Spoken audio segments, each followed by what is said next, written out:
If you've never read Ali Hazelwood, this is going to be your sign to pick one up.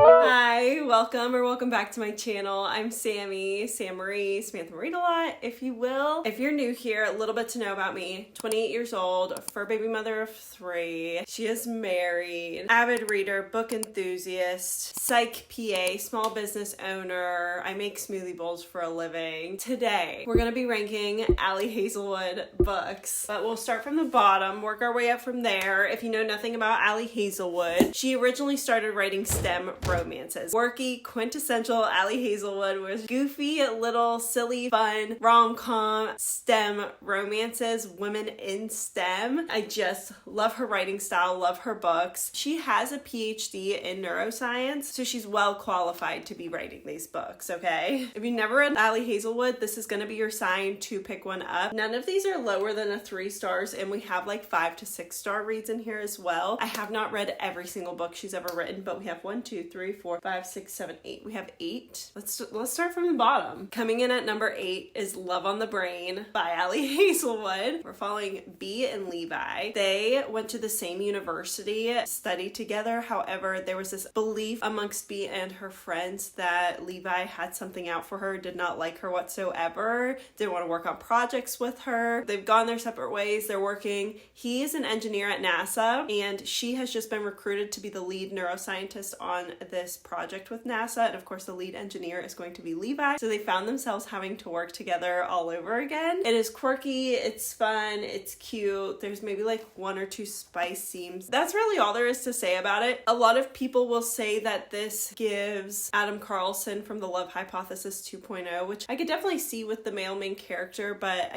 you'll see I like The Love Hypothesis way more. This just didn't do it for me for some reason. There's too much quirkiness, too much she was passing out, and it was like a silly, goofy time, but it was edible, it was fun. This is like a steady 3, flatline 3 star. Would recommend for a silly, fun time. Wouldn't believe it's gonna be life-changing for anybody, okay? Coming in at number 7 is Two Can Play, and not for anything other than the fact that it just wasn't long enough for me. I did listen to this on audiobook. It used to only be available as an audiobook maybe a year or 2 ago. It's teeny tiny. I would love to reread it now that I have like the physical version. We're following Viola and Jesse. They are coming together from 2 different companies to work to build this game all together. And she's like kind of one of the heads of their squad from this rival company, and he's kind of one of the heads. And so they're supposed to be working together, but of course there's kind of this, I don't know that enemies is the right word, but rivals situation happening. And of course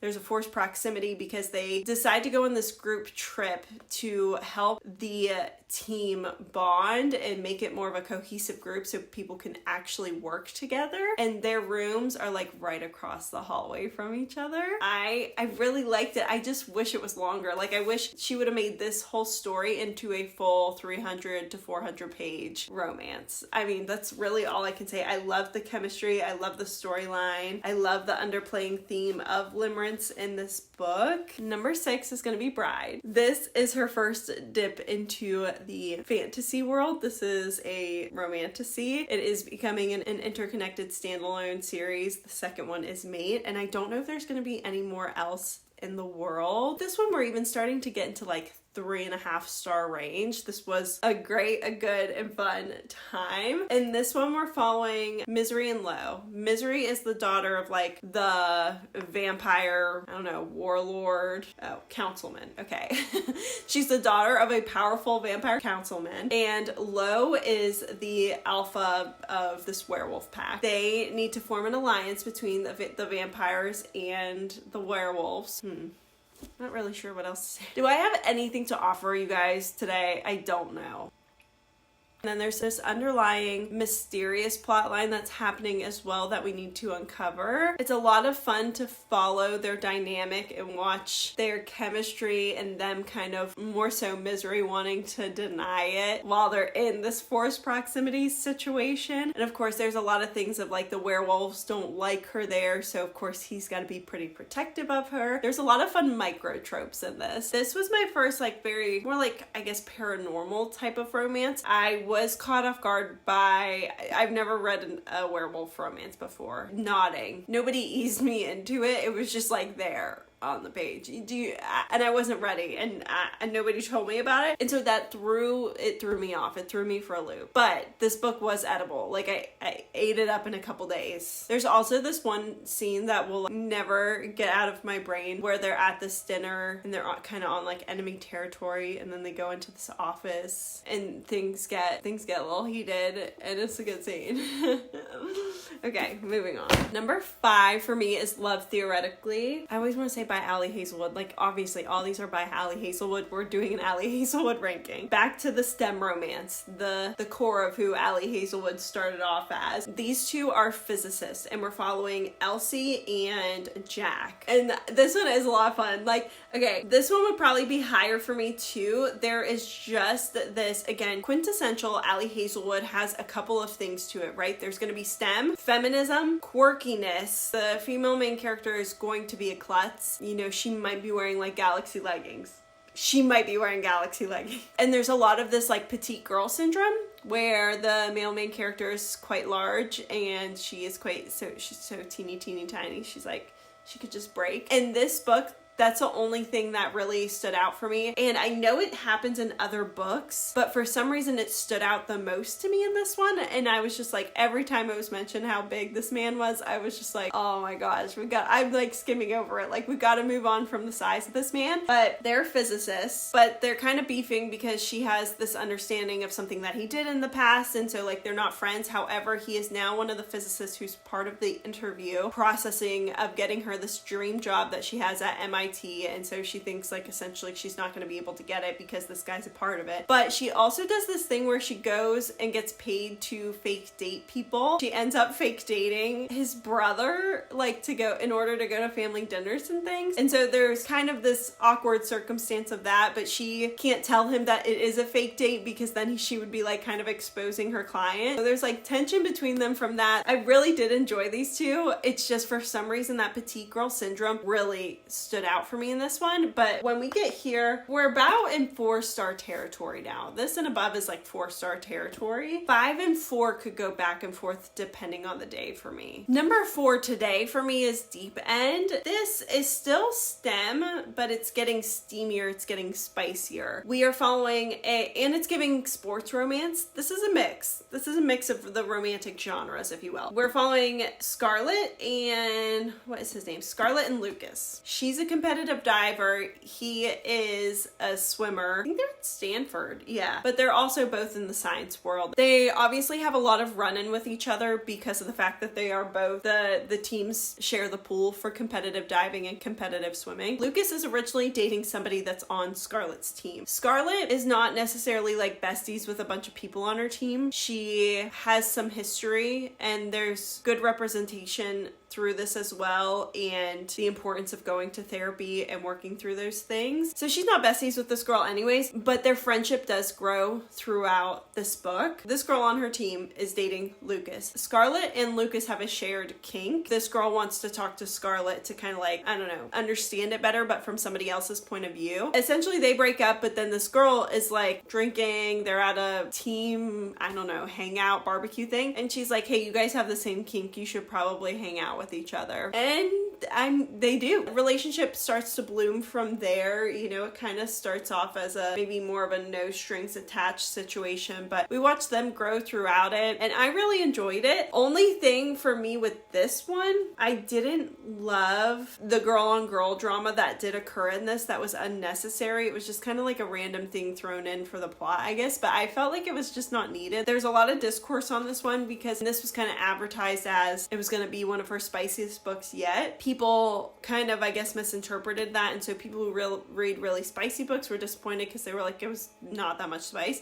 And then people who read closed door romance and were like, oh my goodness, that was crazy, that was wild. But I mean, that's marketing. It is what it is. Like, people were reading it. People were reading it and people were talking about it. Number 3 for me, The Love Hypothesis. This was the first Ali Hazelwood book that I ever read, and it was actually one of the first audiobooks I ever listened to because I was suffering from a very intense migraine. So a part of my ritual is closing my eyes and laying in a dark room. And I was like, you know what, instead of listening to music, why don't I listen to an audiobook? And this one just popped up on my Spotify recommended. I started listening to it. As soon as I felt better, we went to the Barnes and Noble and I picked up this book and I read it in like a day. I ate it up. Again, it was my first introduction to Ali Hazelwood and her writing style, and I think something about that is going to always be like so nostalgic and sentimental, and that's why this is probably always going to be a top 3 for me. In this one, we're following Olive and we're following Adam. Olive is a PhD candidate. One of the professors is Adam Carlson. Basically, her friend is dating her ex, and she just wants them to be happy and to be able to move on from all of it. They won't believe that she's happy until she's officially moved on and is dating somebody else for whatever reason. She lies and says she's on this date. However, her friend happens to be at the lab, and that's where Olive actually is instead of being on this date. She sees her, and then she sees Adam and she kisses him so that way the friend can see and believe that she was on a date. There's this whole unraveling of fake dating situation that leads to different silly, uncomfortable moments because people think they're dating, so there's certain things they should be doing, certain ways they should be behaving. They're at this school event and they're like, go help him put his sunscreen on. And one of this like lecture is overwhelmed, overrun with a bunch of people. It's packed in there, so they're like, just sit on his lap, save a seat so we can sit here. And it leads to like a lot of moments like that, and watching their love evolve from there. I really enjoyed. Let me see if I have any good quotes, because I guess I did tab this. There he goes saying, I wish you could see yourself the way I see you. This is during a scene, and he says, someone has done this to you before, right? Oh, and there's like this whole other situation, and he's definitely giving like touch. I know he's a scientist, I know he's a professor, but he's still giving like touch her and die. So that's hot. Number 2, Not in Love by Ali Hazelwood. Why am I saying by Ali Hazelwood? We know, we get it. This one's good, and I would love to, I need to reread this. This is a little bit different, but we're still in the STEM world. But again, she's getting more, I don't know. I think this is considered like quote unquote an erotic romance. I don't know. But it's giving more spice than the Love Hypothesis or Love Theoretically would give. We're following Rue and Eli. Rue, she is working for this specific small little scientist lab. Her and her best friend are there, and then they're pretty close with their boss. Eli is a part of this group that comes and tries to kind of rescue different biotech companies, but to them it looks like they're enemies, like they're gonna come take over and ruin everything that's, you know, working for their place, or they're gonna buy it out and everybody's gonna lose their jobs. So they're kind of like enemies, rivals, we're not friends. However, they did meet before they realized who each other was. They met on this dating app because Rue has a specific what she's looking for. She's a no strings attached type of girl. She has things and she lets people know, but she does not date because of some things from her history. There's reasons why she is the way she is, and so they actually meet through this app, but they never ended up sleeping together that night. And then they run into each other when, of course, everybody's meeting each other at work. She views him as a rival. He does not view her the same way, and you can feel what he is feeling building and what she is resisting building. This is one of my favorite book boyfriends for sure, Eli. The way he's ready to take care of her, the way he is ready to handle anybody who's gonna give this girl a hard day. Let me read some of these tabs that I have. Oh, I mean, if you've heard anything about this book, you've heard this quote before. Your damn mouth, he murmured, is the most obscenely lovely thing I've ever had the burden of saying. And then he says, this is 100 pages in. And then he says, Rue, it's humbling how bad I want you. I mean, talk about a pathetic man. We love to see that. Then why are you being like this? Jesus, you've been in actual relationships and never lost your mind. What's so different now? And he's thinking, did you look at her? He wanted to ask. Tonight, did you hear her voice? Did you see her expression when she first noticed me? Did you see her mouth? Oh my gosh, I have to reread this. He says, you can tell me more stories, the awful secret ones. I'll listen and tell you mine. And then she's kind of trying to like deny feelings or whatever, and she's talking to someone. She says, and he's, I don't know, easier for me to be around than most people, but it's not, there's nothing. As usual, Eli was irreparably lost at the sight of her. Eli tried to imagine a reality in which he didn't know Rue Siebert existed. The empty misery of it, the sheer relief. He was alive, very much so, because Rue was walking toward him with the air of someone who'd rather be anywhere else. Okay, I gotta stop. We'll be here literally all day. I'm gonna reread this. Forgot how good this shit was. And in the same world as that one. My number one is Problematic Summer Romance. This shocked me. I think in a world where I didn't read this at the time that I read it and needed it to be the book that it was for me at that time, I think 1 and 2 could switch. And this one we're following Maya and Connor. Maya is Eli from Not in Love's little sister, and Connor is a part of the company that Eli works for, so they're friends. But there is an age gap. I don't think it's crazy or anything, but there is an age gap. They kind of start talking because Maya calls Eli and can't get a hold of him, and so either Connor answers or she calls Connor instead. I'm not sure exactly, but he ends up like thinking it's an emergency and all these sort of things. So they get connected through this event because she couldn't get a hold of Eli, and then they kind of started to keep in contact with each other, see each other, talk to each other, build this friendship. But Connor views her as off limits because of the age and because of the brother, but Maya does not see him as off limits. Like, she does want this man. So all that happened, and they haven't spoke for some time because something happened. And so we're actually going to the wedding of Eli and Rue, which is happening at this villa in Italy with all of their like close and personal friends and family. That's what we're here for. So obviously Connor and Maya are both going to be there. There's this forced proximity. They're there to make this wedding the best wedding for them. It is so fun to see Eli and Rue again in this and seeing them be just as perfect through different people's perspectives as they were through their own perspectives. I loved like the found family of it all. I didn't actually annotate anything, so I don't even know if I'm gonna be able to like say any unreal quotes, because I read this book the week after my mom passed away, and obviously that was a very difficult time. I needed something light, fun, easy, sweet escapism. That's what I needed, and this is what that was for me. I literally felt like I was so giddy after reading this. I felt like I was floating, and I just loved it. And I also, through and through, I'm a summer romance girly. I love a summer setting. I love a summer romance, and this is literally what this is. And that's my Ali Hazelwood ranking. I would recommend all of these books, especially like the top 5. I'm gonna read Mate soon, and we'll see where that lines up with this ranking. I can't wait to see what else she writes and releases. I mean, that's everything I have for you today. Thank you for watching, and I will see you in the next one. Happy reading!